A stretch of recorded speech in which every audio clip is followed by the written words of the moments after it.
С момента возведения Парфенона в Греции прошло уже 2500 лет, а человечество так и не придумало ничего лучше.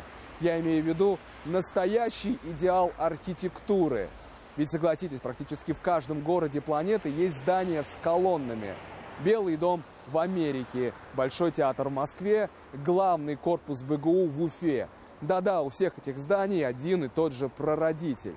Но со временем на смену классицизму пришел конструктивизм, и архитектура начала стремительно меняться. Сегодня мы расскажем вам о том, как на самом деле могла бы выглядеть Уфа, что общего у ФСБ и итальянских семей 15 века, и как 100 лет назад архитекторы представляли себе людей будущего.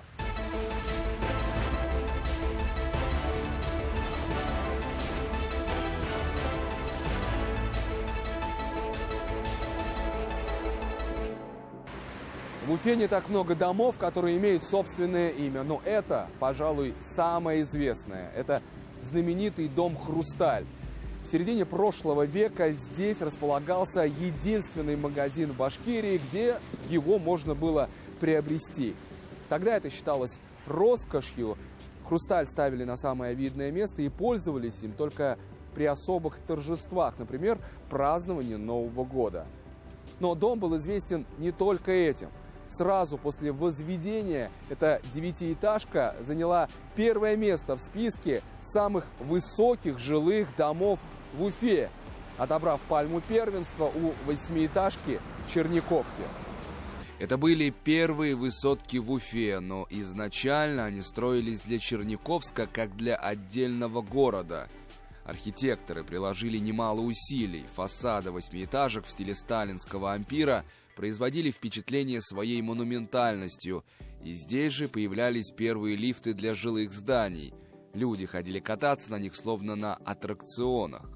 Есть мнение, что некоторые районы Черниковки, а именно улица Первомайская, немного напоминает Санкт-Петербург, уфимский Питер, как его называют некоторые пользователи в интернете. Но мне кажется, что для полноты картины здесь немного не хватает знаменитых питерских домов-колодцев. Ну, арки здесь, по крайней мере, точно есть. В действительности же весь архитектурный ансамбль от ДК Орджоникидзе до ДК машиностроителей – это проект московских архитекторов. Эта архитектура не ленинградская, она спроектирована в Москве, в УТСовом институте, как мы говорили. Это очень хорошее качество архитектура, сделано профессионалами. В частности, вот это здание. Великолепное здание. На самом деле оно очень миниатюрное внутри. Это небольшой дворец культуры, маленький, там тесновато внутри. Но вот то, что оно держит с собой такую здоровенную площадь, а эта площадь держит колоссальную ось длиной несколько километров, вот это мастерство. Кроме того, мастерство в деталях.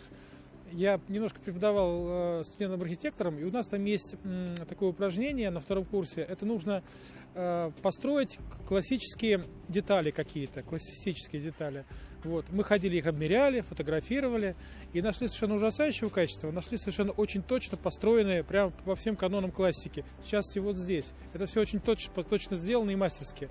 Дворец культуры имени Серго Орджоникидзе по праву считают одним из самых красивых в Уфе. Здание очень хорошо сохранилось и практически не изменилось с момента постройки, с середины прошлого века.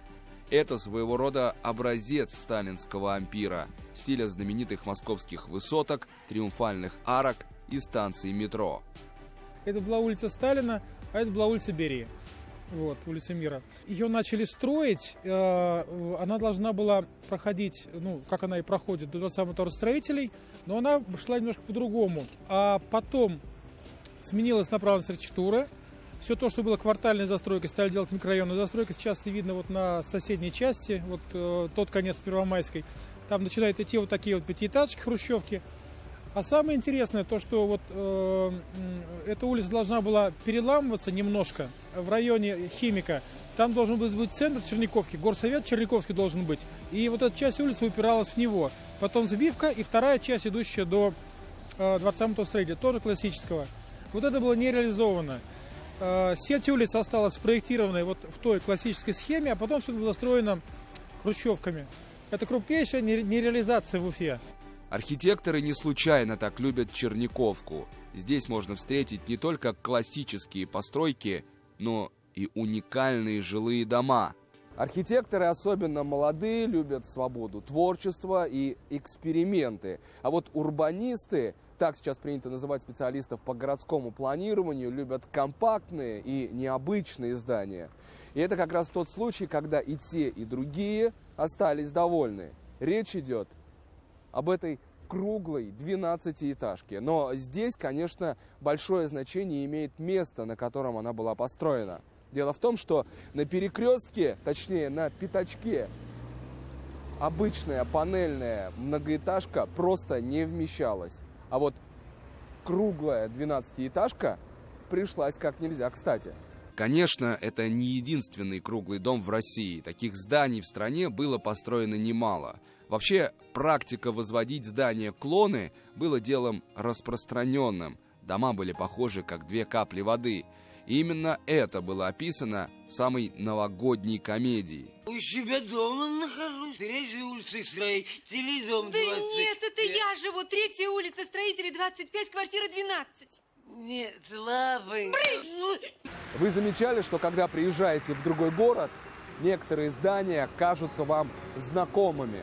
И я сейчас говорю не про панельные дома, хотя здания, которые я вам сейчас покажу, тоже многоэтажные. Это знаменитые дома-пупырышки, их так назвали благодаря выпуклым балконам, но в разных городах их называют по-разному. В Москве это дома соты, в Самаре дом кукуруза. В Минске и Бресте наверняка тоже есть свои названия. Но, как и круглый дом в Черниковке, они были построены в конце прошлого века. Своего рода попытка разнообразить суровую советскую архитектуру. Ну а как все начиналось? Тогда, в 20-е годы прошлого века, задумались о том, что человеку будущего не нужно отвлекаться на стирку, уборку, готовку, вообще думать о быте.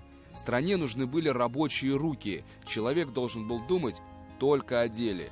Значит, об остальном должно думать государство. И по всему Союзу начали появляться дома-коммуны. Люди должны были встать, у себя только почистить зубы, и после этого можно было идти на зарядку в общественный зал. Вот здесь, в этом пристрое, там был такой зал универсального типа, когда спортивные и читальные функции соединялись в одном помещении. Делалось большой укрупненный зал, и они могли туда прийти на зарядку. Что-то наподобие, наверное, пионерского лагеря, понимаете, да? То есть зубы почистили и идем, так сказать, на гимнастику. Вот. После этого люди, так сказать, шли в общественную столовую на завтрак, которая тоже находилась в этом блоке. Специально выделенный профессиональный повар, но с 2 помощниками дежурными из числа жителей дома, они должны были приготовить завтрак на всех жителей. И вот они должны были покушать и отправляться на работу. Значит, дети при этом перед работой отдаются в специальный такой коммунальный детский сад небольшой, где с ними, так сказать, весь день находится воспитатель, и ребенок, так сказать, там воспитывается, играет, там изучает буквы и так далее, и так далее.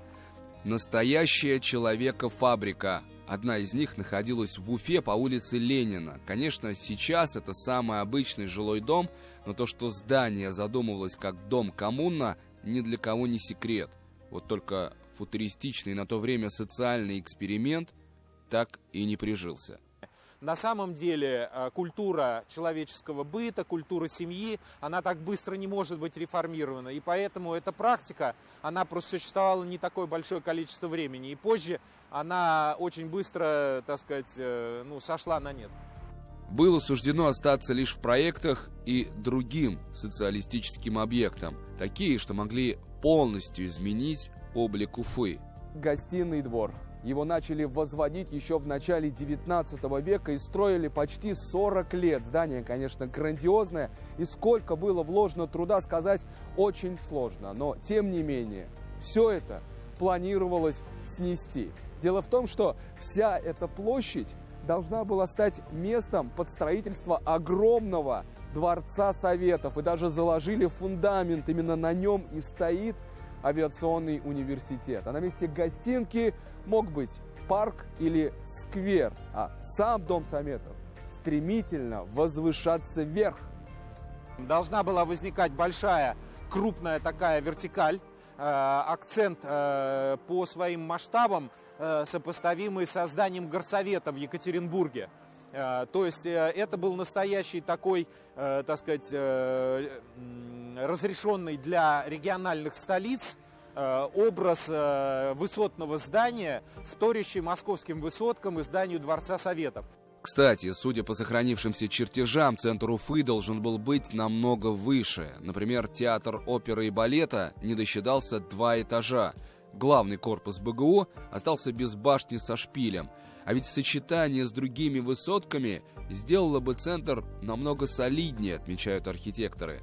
Дворец Советов, он должен был как бы передать эстафету этих вертикалей Башгосуниверситету, вот этой башне. То есть возникает такой диалог башен, которого в Уфе мы практически сегодня не можем представить в советский период, потому что дореволюционные башни шатровые, которые у нас были и которые образуют более низкий масштабный ряд, они сегодня утонули в поднявшейся застройке. И поэтому вот этого диалога вертикалей, который есть в Москве и во многих городах мира, он сегодня в Уфе не реализован, как сказать, и это очень жаль для профессионального сообщества, потому что у градостроительного ансамбля центра возникает совершенно иной столичный масштаб. И все же центральную часть Уфы старались сделать особенной. И объекты были не только в стиле античного классицизма, но средневековья и даже эпохи Возрождения. Как вы думаете, что общего у сотрудников наших спецслужб и итальянских семей 15 века? Это палаццо, такой городской дворец, который был хорошо укреплен и служил комфортабельным убежищем для всей итальянской семьи. Именно по принципу палаццо и было возведено здание Уфимского ФСБ. Само здание представляет собой замкнутое каре, которое восходит к таким историческим прототипам, как большие крупные итальянские палаццо семейные, которые мы встречаем там на территории Флоренции, так сказать, и других крупных итальянских городов, которые представляли собой на самом деле такое очень укрепленное, так сказать, и одновременно жилое, и одновременно, так сказать, хозяйственное сооружение. Кстати, в тот момент будущий архитектор здания ФСБ не сразу понял, для чего его приглашают к себе люди в штатском. К нему приехали специальные товарищи и пригласили его на встречу такую, от которой у него возникло некоторое волнение. И, в общем-то, он только уже, когда они ехали в машине, он осторожно спросил, а для чего мы туда едем-то? И его, в общем-то, успокоили, сказали: Михаил Павлович, вы не беспокойтесь, мы едем, как сказать, поговорить о проекте нового здания для нашей службы. Конечно, это лишь часть уникальных построек советской эпохи, которую удалось показать. Каждая из них, несмотря на строгие стандарты того времени, отличается друг от друга. Но в целом, делая образ нашего города не просто неповторимым, а со своей уникальной историей.